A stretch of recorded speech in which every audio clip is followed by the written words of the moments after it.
कल हम लोगों ने सुना, जो ब्रह्म को जानता है, जानने वाला नहीं केवल मात्र, जो ब्रह्म को जानते हुए उनके तत्परायण होता है, अर्थात उनको समर्पित होता है, उसकी क्या गति है, कल हमने सुना। आप में से कोई बता सकता है कल जो सुना था वो क्या सुना था, कैसे गति होती है? उसकी गति विदित्वा लीना ब्रह्मणि, ब्रह्म में लीन हो जाता है। और आज बता रहे हैं जो परमात्मा के स्वरूप का वर्णन करके, अर्थात परमात्मा, उसने परमात्मा के स्वरूप का किया और परमात्मा के स्वरूप का चिंतन नहीं किया, परमात्मा के रूप को, परमात्मा का जो आभा मंडल है उसमें वो विलीन हो गया, ये था उसका। आज उसके अंदर जो परमात्मा दर्शन करता है उसकी क्या गति है, इसके बारे में बतला रहे हैं। जिसने वो देखा था वो तो विलीन हो गया,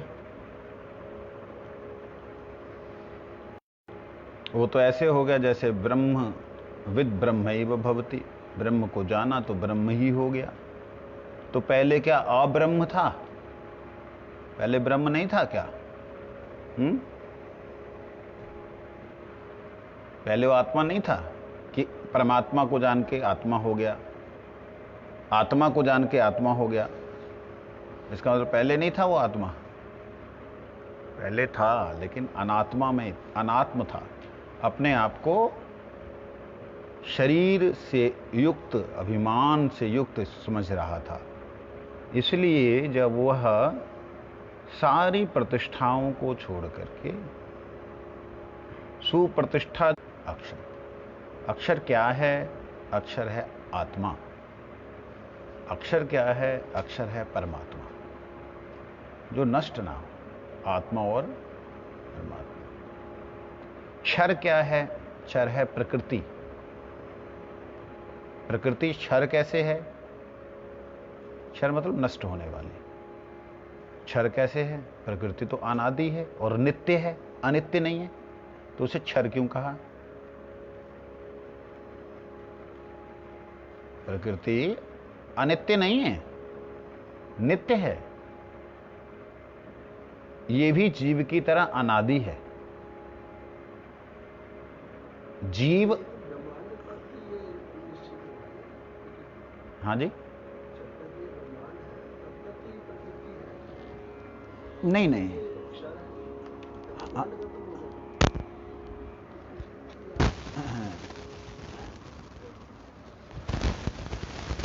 ब्रह्मांड है तब तक ये प्रकृति है, उसके बाद वो नहीं रहेगी, ऐसा आपने कहा।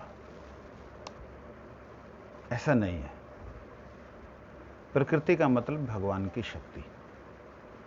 शक्ति अनंत है भगवान की, उसमें से तीन प्रमुख हैं।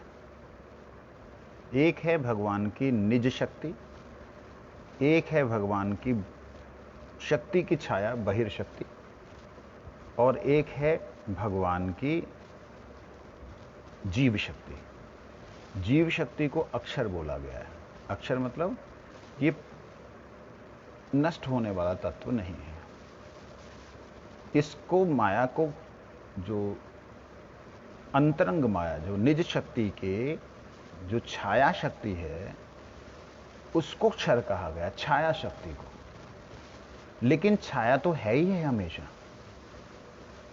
ऐसा तो नहीं है कि योग माया की छाया ना हो, छाया तो है ही है हमेशा। लेकिन उसे क्षर क्यों कहा? उसे क्षर इसलिए कहा कि जीव इसमें पड़ा हुआ है, इसलिए इससे जब निकलेगा, योग माया में आएगा, अर्थात प्रकाश पुंज में आएगा, तो उसके लिए वो अंधेरा खत्म हो जाएगा, छाया, इसलिए वो क्षर है, लेकिन है नित्य। समझ आई बात? नहीं आई? सुनी बात? क्या सुना?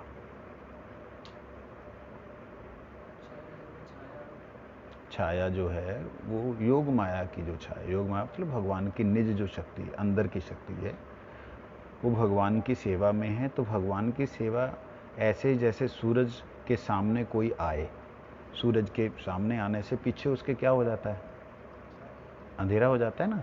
तो ऐसे ही उस योग माया की जो छाया है वो क्या है, महामाया। ठीक है, तो जैसे छाया तो हमेशा ही है ना, जब सूरज के सामने कोई है तो उसकी छाया तो हमेशा ही, जैसे मेरे हाथ यहाँ पे है तो मेरे हाथ का जो छाया है मेरे चेहरे पे है ही है ना। तो ये छाया मेरे हाथ के कारण हमेशा है, लेकिन इसको क्षर कहा। क्षर मतलब ये खत्म होने वाली है। तो जो हमेशा रहेगी उसे खत्म होने वाली एक साथ कैसे बोल सकते हैं, ये थोड़ी सी बात आती ना। जो नित्य है उसे आप नष्ट होने वाली कैसे बोल सकते हो, नष्ट होने वाले बोल नहीं सकते। कहते नहीं, नष्ट होने वाले सिर्फ इसलिए कहा है कि वो मूल जिससे है वो छाया, यदि वो छाया के उधर चला जाए तो छाया तो रह जाएगी, लेकिन उसके लिए क्या हो जाएगी, खत्म। क्यों, क्योंकि मूल प्रकृति में चला गया। ठीक है, उसके लिए वो क्षर हो जाएगी, नष्ट होने वाली है, नष्ट हो जाएगी। समझ लगी।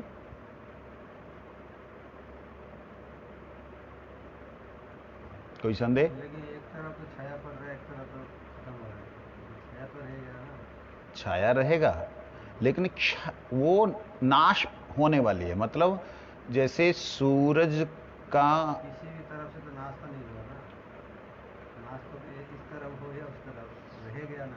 ये उसके लिए नाश होने वाली है जो जीव नित्य है और अपने आप को उस नाश होने वाली प्रकृति में नाश होने वाला समझ रहा है। नाश होने वाली प्रकृति में मतलब अंधेरे में अंधेरे से उत्पन्न अपने आप को समझ रहा है। ये तब तक ही है उसके सामने अंधेरा। अंधेरा खत्म हो जाएगा, अंधेरा नष्ट हो जाएगा जैसे ही वो उजाले के सामने आ जाएगा। अंधेरा तो है ही है वर्तमान में, लेकिन उजाले के सामने आने से उसके लिए वो क्या हो गया, क्षर हो गया। उनके लिए खत्म हो गया, हाँ, उसी के लिए। किसी के दूसरे के लिए वो वस्तु चालू वो तो ईश्वर को समझाते हुए सुना है मैंने कि जिस प्रकृति के अंदर बदलाव होता है वो प्रति क्षण क्षय होता है चीज़ का, वो क्षर प्रकृति होती है। और जो प्रकृति ऊपर है, जो अक्षर प्रकृति है, जिसके अंदर क्षय नहीं है। जैसे यहाँ पे एक व्यक्ति की एग्जांपल लेते हुए उसका बचपन क्षय होता है, एक जवानी क्षय होती है। नहीं, उस प्रकृति को मैं प्रकृति नहीं कह रहा हूँ, वो तो प्रकृति के कार्य हुए। ये जितनी भी है ये सब चेंज चेंज हो, होती है, प्रकृति, परिवर्तनशील। हाँ, परिवर्तनशील शब्द जो है उससे जो है सारा इसका निवारण हो गया। लेकिन इसमें एक चीज समझने वाली है, प्रकृति जब हम कह रहे हैं, प्रकृति कौन सी, अष्टधा। प्रकृति अष्टधा, भूमि आप अनल वायु खम मन बुद्धि रेव च। ये प्रकृति अष्टधा है, ये 8 प्रकार की प्रकृति, ये नष्ट नहीं होती। भूमि वही 5 तत्व, मन बुद्धि अहंकार। तो ये जो है ये नष्ट होने वाली नहीं है, लेकिन इनसे जो चीजें उत्पन्न हुई हैं, जैसे वो उत्पन्न हुई हैं उठने में उन्हें समय लगा, ऐसे वो खत्म होने में भी वो क्षर हैं, वो परिवर्तनशील है। ठीक है, तो उसे क्षर कहते हैं। जो परिवर्तनशील नहीं है, बच्चे का जन्म हुआ तब से लेकर के बुढ़ापे तक आत्मा एक जैसी थी, वो बढ़ी नहीं, वो छोटी नहीं हुई। शरीर बढ़ा, ये है पंचतत्व का शरीर, मन बुद्धि अहंकार का शरीर, ये बढ़ा, ये घटा, ये खत्म हो गया। लेकिन जो मूल प्रकृति है 8 प्रकार की, वो एज इट इज है, वो नित्य है। तो इसमें उससे बना हुआ जो तत्व है, श्रील स्वामी महाराज जी बोलते हैं कि वो है क्षर, वो है क्षेत्र। आगे चल, कहते हैं कि इस प्रकार से जो लोग जो ब्रह्म के बारे में वेदों ने बहुत विशेष रूप से बोला, वो ब्रह्म जो है उसको जानने से, उसको जानने वाला, उस ब्रह्म को जो जान गया, उसको जानने वाला जब उसके परायण हो जाता है तब वो योनि मुक्त हो जाता है, अर्थात वो जन्म मृत्यु से परे हो जाता है। लेकिन जो परायण नहीं होता वो जन्म मृत्यु से परे नहीं होता। परायण का मतलब हमने कल वार्तालाप में समझा था, शरणागत हो जाता है, समर्पित हो जाता है। जो समर्पित नहीं होता, कौन नहीं होता? सोहम सोहम, मैं ही वो हूं, मैं ही वो हूं। ठीक बोल रहे हो, तुम वो हो, तुम वो तो हो, लेकिन जब उसका दर्शन हो तब तुम वो नहीं हो, तुम उसके अंश हो। इस भाव में भावित हो कि हे नाथ, अब आप मुझे, हे महाप्रकाश, अब मेरे को आप अपने विलीन कर लीजिए। ये तत्पर होना, तत्परायण होना। जब वो तत्परायण होगा तभी उसको उस अवस्था में स्थान मिलेगा जिसको तस्य अंग तनुहा कहा, जिसको कहा कि भगवान के अंग का प्रकाश जो है वो है ब्रह्म। वो निराकार निर्विशेष, वो निराकार है। उसका विशेषत्व जो है माया की तरह नहीं है। वो जो प्रकाश पुंज है, ठीक है, वो प्रकाश पुंज में उसको स्थान मिल जाएगा। लेकिन उस प्रकाश पुंज में स्थान मिलने के बाद में उसका योनि मुक्ता, वो फिर योनियों में भटकने वाला नहीं होगा। लेकिन जो वहां नहीं पहुंचा है, केवल ब्रह्मवादी है, ब्रह्मविद नहीं है, ब्रह्मज्ञ नहीं है। अज्ञ मतलब, ज्ञ मतलब जानने वाला, ब्रह्म को जानने वाला नहीं है, केवल ब्रह्म को सुना है और सोच रहा है कि सभी ब्रह्म है, ब्रह्म है, ब्रह्म। उस भ्रमित ब्रह्मवादी को ब्रह्म का जो आनंद मिलता है वो ब्रह्मांड से थोड़ा सा ऊपर जो ब्रह्म स्थान है वहां तक ही वो जा पाता है।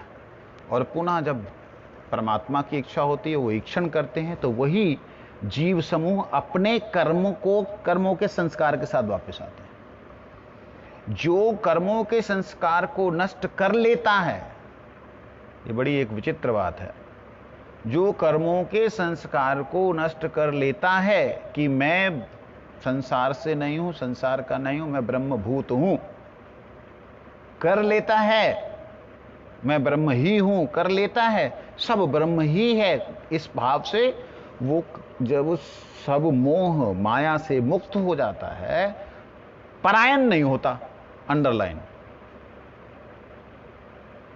परायण नहीं होने के नाते वो एक ऐसी स्थिति है जो माया से ऊपर तो है, लेकिन वह बिरजा स्थिति है। कौन सी है? बिरज। बिरजा का मतलब बिना रजो, बिना सतो, बिना तमो गुण की अवस्था। बिरजा नदी हम लोग सुनते हैं, बिरजा नदी। बिरजा नदी का एक बार गुरुजी ने अर्थ किया, कहते जहां पे रजोगुण, सतोगुण, तमोगुण साम्य अवस्था में है, मतलब वहां पे स्थिर अवस्था में, वहां मिक्स नहीं है एक दूसरे के अंदर, वहां पे क्रियाशील नहीं है, बिना क्रिया के, वो विरजा। तो वो ब्रह्म का मतलब ब्रह्म का वो भाव है, वो है ब्रह्म का भाव, जहां ब्रह्म का स्थान, वहां उसको स्थान मिलता है। भगवान की जो अंग कांति है उसमें उसको स्थान नहीं मिलता। हमने श्वेताश्वतर उपनिषद के अंदर क्या पढ़ा था कि उस ब्रह्म का ध्यान में दर्शन किया, उसका ध्यान में दर्शन किया। वो दर्शन करने के 3 स्वरूप थे। वो क्या थे कि एक ने सूक्ष्म रूप से दर्शन किया, एक ने प्रकाश के रूप में दर्शन किया, एक ने उस पर ब्रह्म का दर्शन किया, और साथ में उसकी प्रकृति का दर्शन किया। जिसने साथ में उसकी प्रकृति का दर्शन किया, तीनों का अलग अलग है, जैसे 2 का वर्णन आया था, अब तीनों का वर्णन आगे आने वाला है। तो वह जो है वास्तविकता में परायण होने से वो ज्योति जो भगवान की अंग कांति है, अर्थात वैकुंठों के ऊपर वाला जो स्थान है, मतलब वैकुंठों वाला जो स्थान है, वैकुंठ सारे के सारे ज्योतिमय है, वैकुंठ सारे के सारे परम ज्योतिमय है, स्वयं प्रकाशमान है। तो उन ज्योति के पुंज के अंदर उसे जब स्थान मिलता है तो वहां से वो नहीं गिरता, समझे नहीं? नीचे के जो स्थान है, जहां ब्रह्म ज्योति का बहिरंग जहाँ कहें, जहाँ बाहर का उनका जो, जहाँ से प्रकृति शुरू हो रही है, संसार शुरू हो रहा है, वहाँ से उसके गिरने के 100% चांसेस होते हैं, वो गिरता ही है। तो आज, कल हमने ये सुना था, आज उसके अगला श्लोक है। अब उन परमात्मा के स्वरूप का वर्णन करके, पहले तो परमात्मा के स्वरूप को ब्रह्म को जाना था, अब कहते हैं परमात्मा के स्वरूप का वर्णन करके उसको जानने वाले का फल बतला रहे हैं। पहले ज्योति को जाना, अब ज्योति के भीतर जो परमात्मा है उसको जानने वाले का फल। कहते हैं संयुक्तम एतत्क्षरम अक्षरम च व्यक्त अव्यक्तम भरते विश्वमीशः अनिशश्च आत्मा बध्यते भोक्तृ भावात् ज्ञात्वा देवं मुच्यते सर्वपापै पाशे सर्वपाशे। कहते हैं क्षरम विनाशशील जड़ वर्ग। अब जो क्षर अक्षर का बात बोला है, अक्षरम अविनाशी जीवात्मा, संयुक्तम इन दोनों का संयुक्त रूप, जिसमें व्यक्त भी है और अव्यक्त भी है। व्यक्त जो दिखाई दे रहा है, अव्यक्त जो दिखलाई इस चमड़ी की आंखों से नहीं दे रहा। कहते एतत् विश्वम, वो सारा ये विश्व है, ये विश्व इसी से ओतप्रोत है।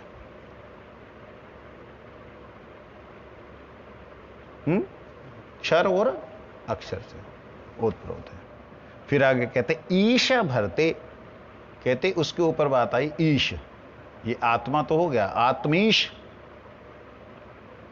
जो आत्मा का ईश्वर है उसकी बात आई। ईश भरते अर्थात भरण पोषण करने वाला जो ईश है वो कौन है? आत्मा।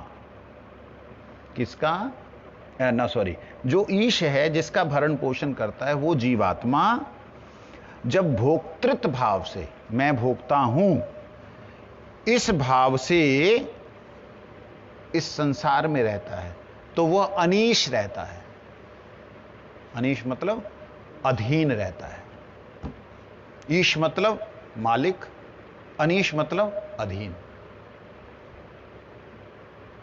किसी न किसी के। तो कहते वो माया के अधीन रहता है। कहते इससे क्या होता है, वो मुक्त नहीं हो पाता।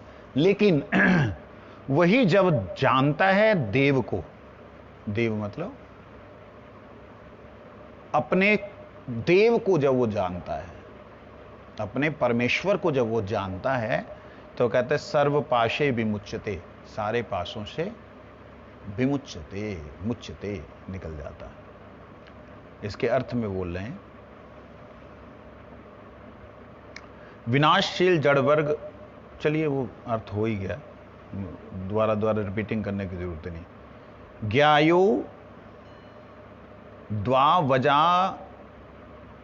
ज्ञायो द्वावजाजनीशम ईशवजा हय एका भोक्तृ भोग्य अर्थयुक्ता अनंतश्च आत्मा विश्वरूपो हय कर्ता त्रयम यथा विन्द्यते ब्रह्मेतम।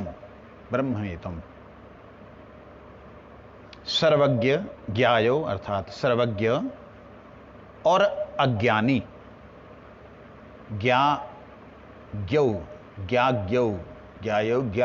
माने ज्ञ और अज्ञ। ज्ञ अज्ञ दो मात्राएं लग जाती है ना, ओ की, बड़ा ओ लग जाता है। तो ज्ञ अज्ञ दोनों, जानने वाला और नहीं जानने वाला।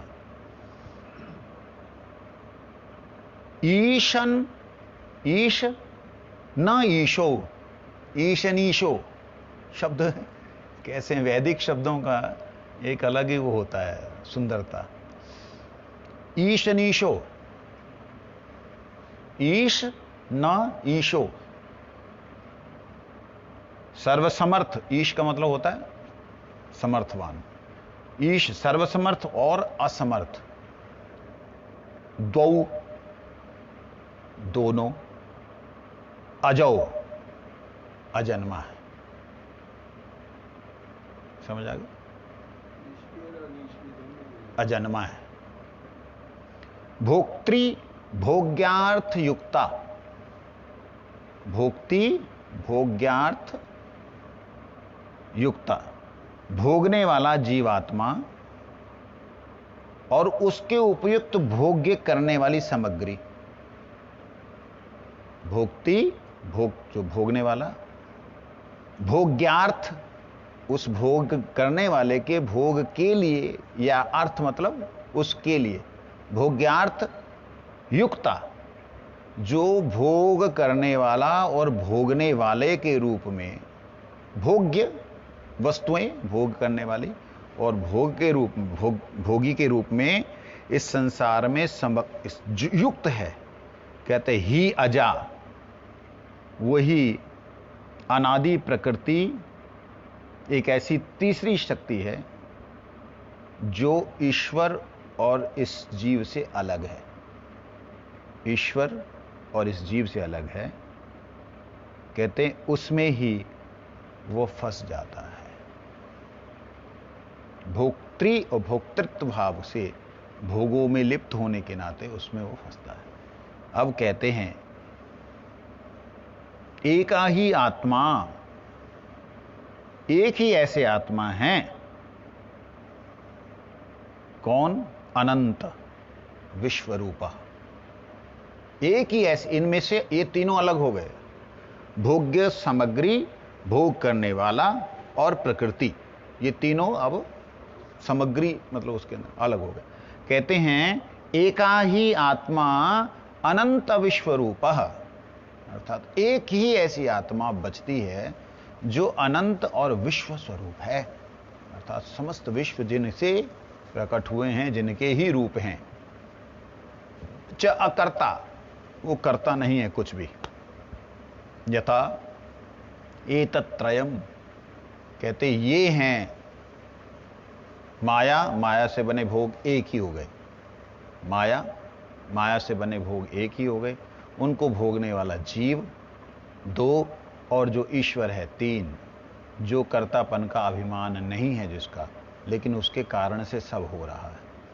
लेकिन भगवान ने गीता में एक बात कही, अहम ही सर्वयज्ञानां भोक्ता, भोक्ता ना, अहम ही कर्तारम अजम अव्यय, मैं ही करता हूं, मैं करता हूं। वहां वो करता अपने आप को बोल रहे, मैं प्रकृति का करता हूं। यहां बोल रहे वो अकर्ता है, वो नहीं करते। इन दोनों का सामंजस्य कैसे बैठेगा?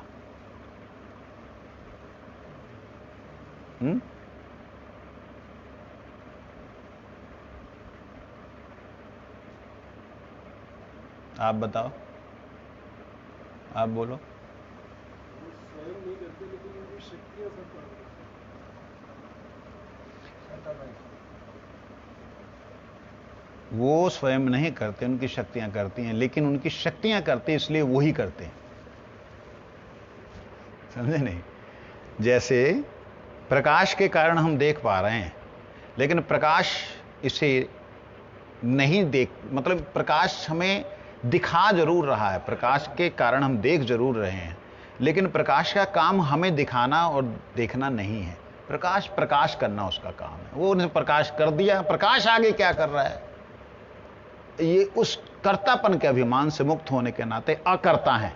इसलिए भगवान कर्तार भी हैं और अकर्ता भी हैं, उभय। इसलिए भगवान निष्क्रिय भी हैं और सर्व कार्य उन्हीं से संपन्न होते हैं। निष्क्रिय इसलिए कि वो स्वयं नहीं कर रहे, और सर्व कार्य उनसे हो रहे हैं क्योंकि उनकी शक्ति कर रही है। कहते हैं एतत्त्रयम् ब्रह्मम विन्दते। कहते हैं इस प्रकार से ईश्वर, जीव और प्रकृति इन तीनों को ब्रह्म रूप में प्राप्त कर लेता है। कौन? जो व्यक्ति इन तीनों को समझता है बंधनों से मुक्त होकर के। अब ध्यान दीजिए, बड़ी सुंदर बात उस विषय की इन्होंने कह रहे हैं। जो हम लोग ब्रह्म परमात्मा भगवान की बात करते हैं ना, उसको बड़े ही सुंदर तरीके से यहाँ खोल रहे हैं। हम लोग सुनते तो हैं वदंती तत्त्वविदस्तत्त्वं यद् ज्ञानमद्वयं ब्रह्मेति परमात्मेति भगवान इति शब्दति, लेकिन वो किस तरीके से ब्रह्मेति किस तरीके से परमात्मेति, किस तरीके से भगवान इति शब्दते शब्द आया है, उस बात को इन्होंने खोला है। ब्रह्म वाली बात तो हम समझ चुके। अब परमात्मा वाली बात ये कि उसमें कर्ता नजर आ रहा है, जो मालिक है वो नजर आ रहा है अकर्ता के रूप में, उसे दिखलाई दे रहा है। कहते इस प्रकार से वो जानते, जैसे ही वो जानता है तो वो तत्व से जान जाता है। किससे जान जाता है? तत्व से। और जो तत्व से जानता है उसके बंधन भगवान कहते हैं मैं मुक्त कर देता हूं। जो माम वेति तत्वता त्यक्ता देहम पुनर्जन्म नयति माम एति सुन, उसका पुनर्जन्म नहीं होता, वो मेरे धाम में आता, ऐसा नहीं बोला भगवान ने। क्यों जी? मेरे धाम में आता ऐसा नहीं बोला। ये चश्मा लगा के बैठा करो, पता तो लगे कि किसको बोल रहा हूं मैं।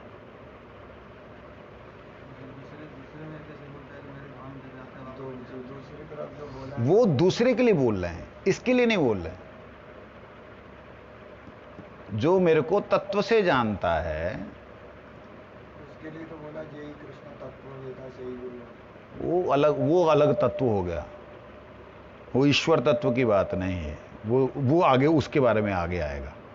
यहां पे जिस तत्व की, देखिए मुक्ति अवस्था की बात चल रही है, तो कहते हैं यद गत्वा यो माम वेति तत्वता त्वेक्ता देहम पुनर्जन्म नायति मामेति, उसका पुनर्जन्म नहीं होता। सिर्फ ये बात है।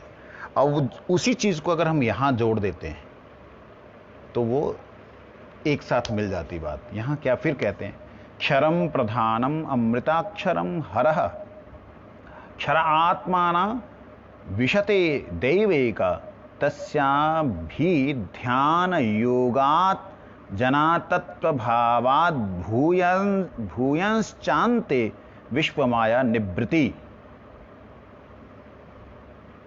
ईश्वर सर्वज्ञ और सर्वशक्तिमान है, जीव अल्पज्ञ और अल्प शक्ति वाला है। ये दोनों ही अजन्मा हैं। ये पहले वाले श्लोक का। इनके सिवा तीसरी शक्ति भी अजन्मा है, जिसे प्रकृति कहते हैं। प्रकृति भी अजन्मा है। क्यों है अजन्मा? क्योंकि भगवान की है ना शक्ति। सूरज है तो सूरज की शक्ति है। किसी ने कहा जी प्रकृति क्यों है? मैं उनको एक बात बोलता हूं, प्रकृति का मतलब मेरी ऊर्जा। मैं हूं ना, तो मेरी ऊर्जा रहेगी। मैं नहीं, आपकी ऊर्जा क्यों है? अरे मैं हूं इसलिए मेरी ऊर्जा है। भगवान है तो इसलिए भगवान की ऊर्जा है, उनकी शक्ति है, साधारण सा है। तो कहते हैं तीनों ही अजन्मा हैं। जिसे प्रकृति कहते हैं, यह भोक्ता जीवात्मा के लिए उपयुक्त भोग सामग्री प्रस्तुत करती है।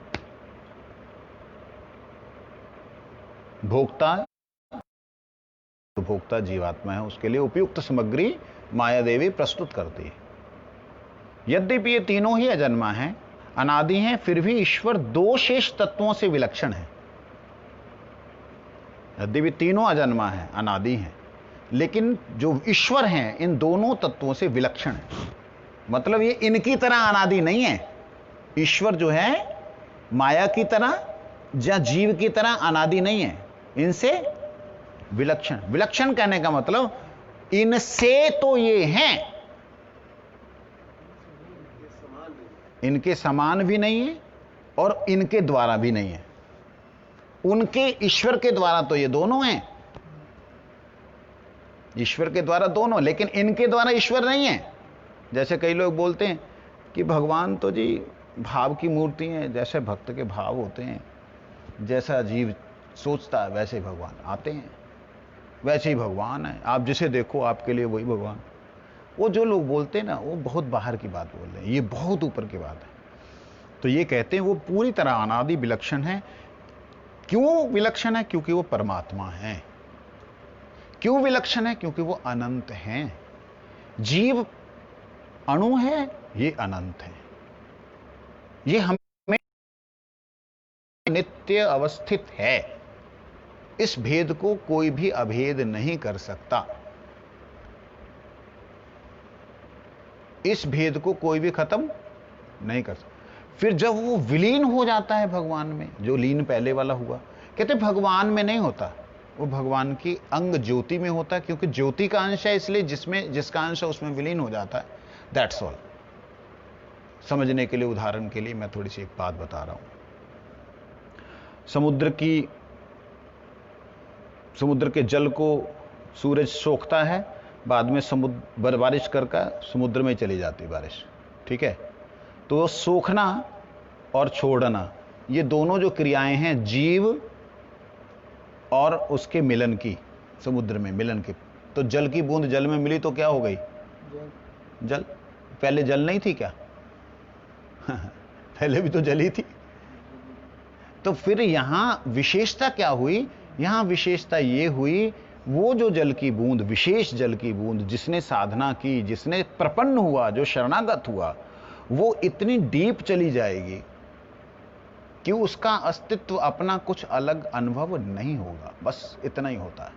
मानो कि वो एक तरह से पत्थर की, वो एक तरह से बर्फ की एक डली बन के उसके जड़ में चिपक जाए, और जहां पे इस माया का ताप कभी पहुंच ही ना पाए।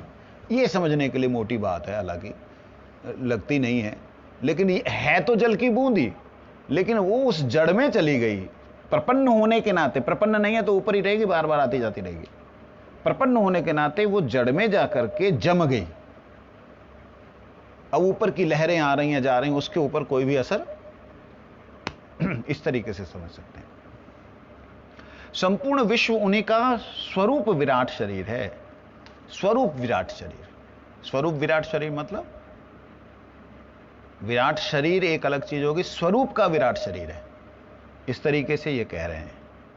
विश्व जो है, इसको कैसे समझेंगे? इसको इस तरीके से समझ सकते हैं कि जितना भी विश्व इस जगत में प्रकट हुआ है, वो एक तरह से भगवान के ही धाम का ब्रह्मा जी ने जो थोड़ा सा दर्शन किया था, उसकी परिकल्पना करके उसके जैसा बनाने का प्रयास किया। इस तरीके से हम उसे भगवान का विराट शरीर कह सकते हैं इस संसार में। समझ में आई चीज? जैसे जितनी यहां पे योनियां हैं, 84 लाख योनियां हैं, तो वहां पे तो अनंत हैं जीव भगवान के धाम में, लेकिन योनि नहीं है वहां पे। मतलब वहां पे कोई कारण नहीं है उनके इस रूप को बनने का, वो भगवान ही कारण है। तो उसलिए जो है वहां के रूपों को देख के यहां कल्पना करने के नाते यहां भी वैसी ही छायात्मक, वहां नित्य है, यहां छायात्मक है, या अनित्य है, केवल इतना।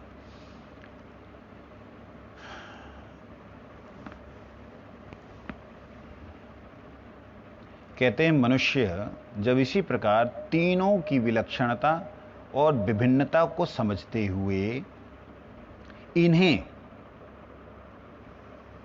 तीनों को अलग तरीके से, जैसे वो अलग हैं तत्व से समझते हुए, इन्हें सबको, इन सबको, प्रकृति को, जीव को, जितनी उनकी शक्तियां हैं, भगवान की प्रकृतियां हैं, उन सबको समझते हुए जब वो समझता है कि परमेश्वर इन सब के स्वामी हैं, तब वो परमेश्वर का साक्षात्कार करता है। जब वो मानेगा ही नहीं इनसे अलग मालिक, तब उनसे अलग मालिक उनके सामने क्यों आएगा? एक सुदर्शन सिंह चक्र जी बड़े विचित्र हिंदी के लेखक हुए हैं, बड़े ही दिव्य लेखक। उन्होंने एक बात कही, गोपाल का स्वभाव। कहते गोपाल का स्वभाव क्या है? बच्चा है। ए तू तो बड़ो बदमाश है। हाँ, उसको अभी और ज्यादा नहीं आता। हाँ, तू बड़ो बढ़िया है। हाँ, तू तो है ही ना है। हाँ, ना है। तो कहते हैं गोपाल का जो स्वभाव है वो ऐसा ही स्वभाव है, जैसा तुम बोलोगे, ये यथा माम प्रपदन्ते तांस तथैव भजाम्य हम। मेरा जैसा भजन करना चाहते हो, जिस तरीके से चाहते हो, मैं वैसा ही हूं। तुम कह दो मैं नहीं हूं, मेरा आकार ही नहीं, मैं निराकार का, ठीक है मैं निराकार, जा। तुम जो कहो कि मैं हूं, बड़ा सुंदर उन्होंने बोला था, अगर आप बोलते हो कि हे गोपाल, हाँ तुम मेरे हो, हाँ मैं तुम्हारा हूं, हे गोपाल मैं तुम्हारा हूं, हाँ तू मेरा है, कहते उनको हाँ के अलावा ना कहना नहीं आता, जो उनके स्वभाव में है। ये यथा जिस तरीके से उनके शरण में जाओगे वो ऐसे स्वीकार करें। आप कहें कि भाई तू निराकार, निर्विशेष, निशक्ति, तेरा रूप नहीं, बेकार, मतलब सब जितने भी निर्गुण है ये है, कहेगा ठीक है मस्त है, हाँ हम ऐसे ही हैं तो ये भगवान मस्त मोले हैं।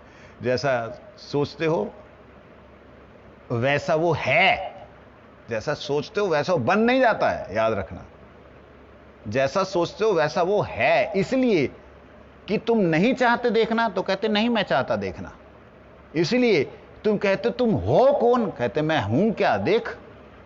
जब कहते तुम इतने सुंदर हो, हाँ मैं इतना सुंदर हूं, मैं तुम्हें चाहता हूं, मैं भी तुम्हें चाहता हूं, आजा। तो वो हां के अलावा वहां ना नहीं है। यही बात यहां पे कहते हैं। इस प्रकार जो प्रत्यक्ष कर लेता है कि प्रकृति, जितनी भी परमेश्वर की प्रकृतियां हैं, जितनी भी जीव हैं, वो सब परमेश्वर के दास हैं। दास शब्द प्रयोग नहीं किया, परमेश्वर उनके स्वामी हैं। स्वामी हुए तो बाकी सब, कहते इस प्रत्यक्ष को करने के बाद वह सब बंधनों से मुक्त हो जाता है। यही है तत्व से जानना। जितने तत्व हैं उन तत्वों को, उन तत्वों के अधिष्ठात्री, जो उन तत्वों के मालिक के साथ संयुक्त होकर के जो जानता है वही वास्तविकता में जानता है। ऐसा जानने वाला बंधन मुक्त हो जाता है। क्षरम प्रधानम अमृतक्षरम हर क्षर आत्माना अवशिष्यते शते देव एक तस्य, अभी बोला था, तस्य विध्यान योग ध्यानात् जना तत्व भावात् उभयांश्च विश्व माया निवृत्ति। कहते हैं प्रकृति तो क्षर और परिवर्तनशील होने वाली विनाशशील है, और इसका अविनाशी अक्षर तत्व है। इन क्षर अक्षर मतलब दोनों तत्वों को एक परमदेव परमेश्वर शासन करते हैं। ये शब्द, इसमें शासन शब्द आया है। ईशते, उनके अधीन, सब पे शासन करते हैं। ये जब भाव आता है जीव में, वे ही प्राप्त करने के योग्य हैं, उन्हीं को प्राप्त करना चाहिए। जिनके सारे सब कुछ जिनके अधीन है उन्हीं को प्राप्त करना चाहिए। ये जब शरणागति का भाव आता है जीव के अंदर, तब क्या होता है, उसी को तत्व से जानना चाहिए। यहां ये श्लोक बहुत ही, ये कृष्ण ने गीता जी में ये जो आखिर के 5 श्लोक बोले हैं, जो 15वें अध्याय के हमने अभी पढ़े, उसके अंदर ये सेम है, लेकिन थोड़ा थोड़ा शब्दों का अंतर है, लेकिन अर्थ सेम है। कहते हैं परमेश्वर शासन करने वाले हैं, वही जानने वाले हैं। उनको जो तत्व से जानता है या जानना चाहिए ऐसा दृढ़ निश्चय कर लेता है, और उस परमात्मा का निरंतर ध्यान करने लगता है। यही मेरे मालिक हैं। कौन है? नहीं, मैं उसको मान लो उसने नहीं देखा है, लेकिन उसने इस प्रकृति को समझ लिया। प्रभु भक्तिविनोद ठाकुर जी ने एक बड़ी सुंदर बात कही। कहते 3 तत्व हैं। क्या क्या हैं? जैव धर्म में बोला 3 तत्व। नहीं, ये तीनों जो अभी बात चल रही थी, 3 तत्व ना, अभी जो बात चल रही थी 3 तत्व, तत्व 3 है।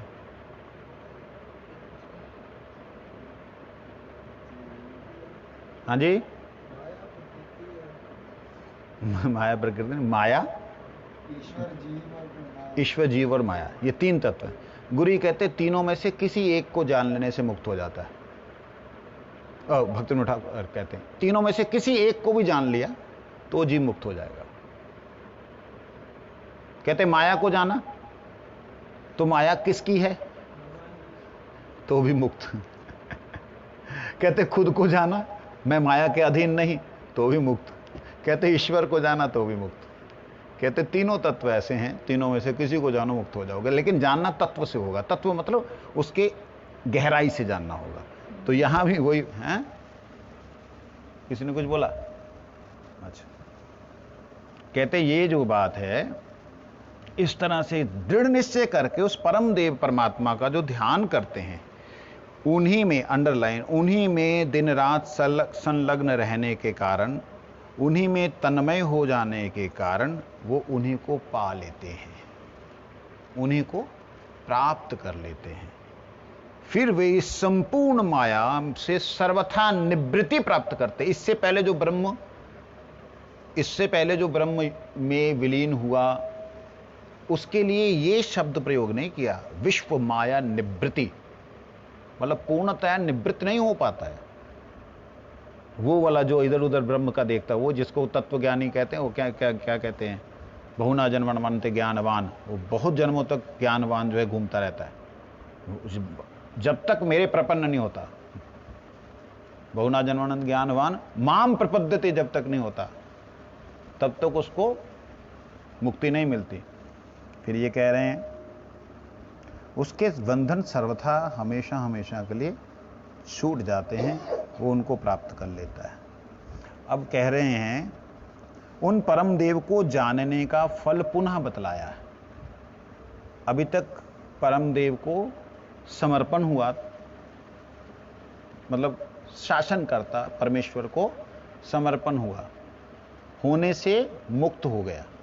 अब उनको जानने का जो फल है वो पुनः और बतला रहे हैं, और क्लियर करके बतला रहे हैं। कैसे? ज्ञत्वा देवं सर्वपाशाप हानि क्षीणे क्लेशेर जन्म मृत्यु प्रहानि तस्याभिध्यानात् तृतीयं देहभेदाय विश्वेश्वरं केवलम आप्तकाम। आप्तकाम, ये शब्द आप्तकाम भगवान के, परमात्मा के या ब्रह्म के लिए प्रयोग होता है। विशेष करके ये आप्तकाम शब्द कृष्ण के लिए प्रयोग होता है। वो आप्तकाम हो जाता है जीव जो परम पुरुष परमात्मा का निरंतर ध्यान करते करते जब साधक उस परम देव को जान लेता है। और उससे पहले क्या कर रहा था? वो ध्यान कर रहा था। किसके कारण से ध्यान कर रहा था? माया को उसने जाना कि वो हो, ये माया प्रकृति जितना सब कुछ है ये एक के अधीन है, वो कौन है? उनके ध्यान में वो संलग्न हो गया। संलग्न होने के बाद में जीवन मुक्त हो गया, सारे बंधनों से वो मुक्त हो गया। इस अवस्था में पहुंच गया उसको, अब कोई भी बंधन उसके सामने बंधन नहीं रहा। ऐसी अवस्था में पहुंचने के बाद में आगे परम पुरुष परमात्मा का निरंतर ध्यान करते करते जब साधक उन परम देव को जान लेता है, तब उसके समस्त बंधनों का सर्वथा के लिए नाश हो जाता है। क्योंकि अविद्या, अस्मिता, राग, द्वेष, मरण का भय, ये पांचों क्लेशों का नाश हो जाने के कारण, अविद्या, अस्मिता, राग, द्वेष, अभिनिवेश, अविद्या, अस्मिता, राग, द्वेष, अभिनिवेश। अभिनिवेश मतलब मृत्यु भय। ठीक,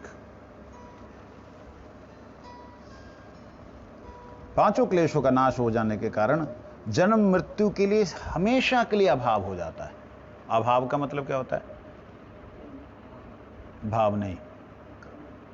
अभाव का मतलब इस चीज का अभाव है मठ में इस वक्त, है नहीं।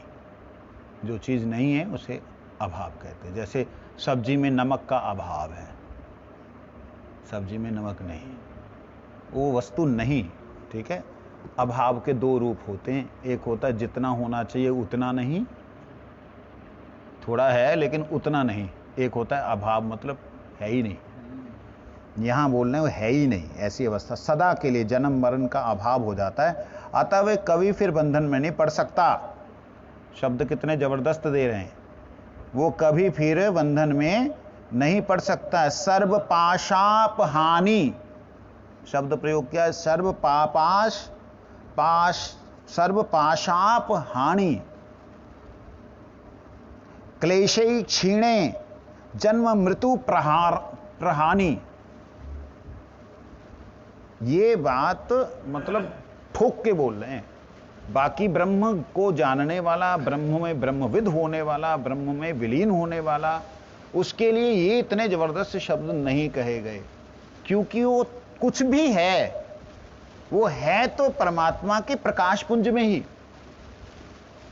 कभी हो सकता है कि संसार में अज्ञानियों का ज्ञान नाश करने के लिए ही सही, वो परमात्मा की अगर इच्छा होगी तो उस प्रकाश पुंज में से उनको फिर धकेला जा सकता है, कभी चाहें तो। लेकिन उनके धाम में प्रवेश करने के बाद में, उनको प्राप्त करने के बाद में, वो जीव तभी आता है जब वो स्वयं आते हैं, उनके साथ आए, स्वयं आए तब। हाँ, जितना आए। हाँ, बड़ी सुंदर बात। कहते वह इस शरीर का नाश होने पर तृतीय लोक, अर्थात कितने लोक हैं यहां पे? 3 लोक हैं ना?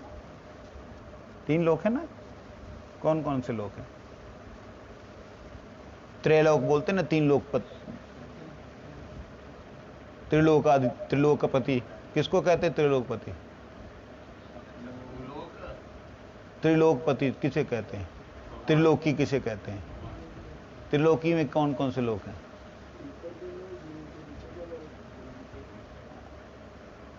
स्वर्गलोक, पाताल लोक और भूमि लोक, भूलोक। भूलोक मध्य लोक है। ये जितने भी स्वर्ग लोक हैं, वो जितने भी नीचे के लोक हैं वो, और ये इसको कहते हैं त्रिलोक। तो यहां पे शब्द आया है तृतीयम विश्वेश्वर्यम। कहते हैं यहां तक कि, ध्यान दीजिए बड़ी सुंदर बात। कहते हैं यहां तक कि वे तीनों लोकों की संपदा को, ऐश्वर्य को, विश्वेश्वर्यम त्यक्त्वा, सारे विश्वों के ऐश्वर्य को भी, कहीं भी ब्रह्मा तक के पद को भी वो नहीं चाहता। फिर तो अब आ गया ना भक्ति का वो है सर्वोपाधि विनिर्मुक्तम तत्प्रकृति न निर्मलम अन्य अभिलाषता शून्यम, सारा कुछ आ गया अब इसमें। कहते हैं फिर आगे कहते हैं, अभी शुद्ध भक्ति वाला नहीं आया जी, शुद्ध भक्ति का और आगे है। उसे किसी प्रकार की कामना नहीं रहती, क्योंकि वे संपूर्ण कामनाओं का फल पा जाता है। सारी कामनाओं का फल क्या है? भगवत प्राप्ति, परमात्मा की प्राप्ति, वह प्राप्ति पा जाता है। फिर आगे बोलते हैं एतद् ज्ञेयं नित्यम एवा आत्मसंस्थम नातः परम वेदितव्यम ही कश्चित् भोक्ता भोग्यम प्रेरितारम च मत्वा सर्वं प्रोक्तम त्रिविधम ब्रह्म एतत्। त्रिविधम ब्रह्म एतत्,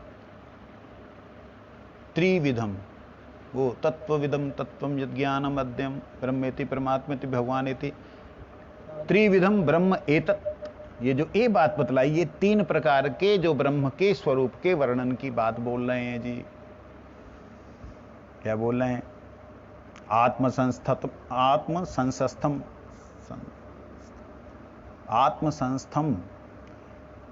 अपने भीतर स्थित इस ब्रह्म को ही जो नित्य ज्ञेयम जानता है, अतः इससे बढ़कर के वेदितव्यम, अतः परम वेदितव्यम किंचित ना, इससे जानने के लिए और कुछ भी श्रेष्ठ नहीं है, ऐसा जो जान जाता है।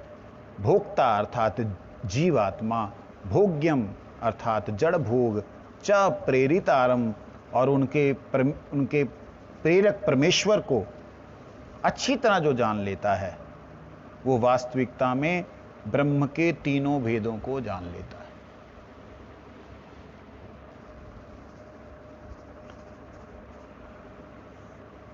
ब्रह्म के तीनों भेदों को जान लेता है। एक प्रकाश, दूसरा स्वरूप, तीसरा भगवान का सर्वरूप। मतलब एक प्रकाश सूर्य का, एक सूरज का छोटा रूप जो हम लोग अपनी आंखों में देखते हैं, एक स्वरूप का, एक सूर्य का पूर्ण विराट स्वरूप, जिसके अंदर हम अलग अलग तरह की रोशनियां और शक्तियां और उनके अवयवों का दर्शन करते हैं, इनका दर्शन करते हैं। ये बात वंशा कल्पतरुष कृपा सिंधु पतिता नाम पावनेभ्यो वैष्णवेभ्यो नमः। आगे के 2 3 4 श्लोक हैं जिससे कि हमें इस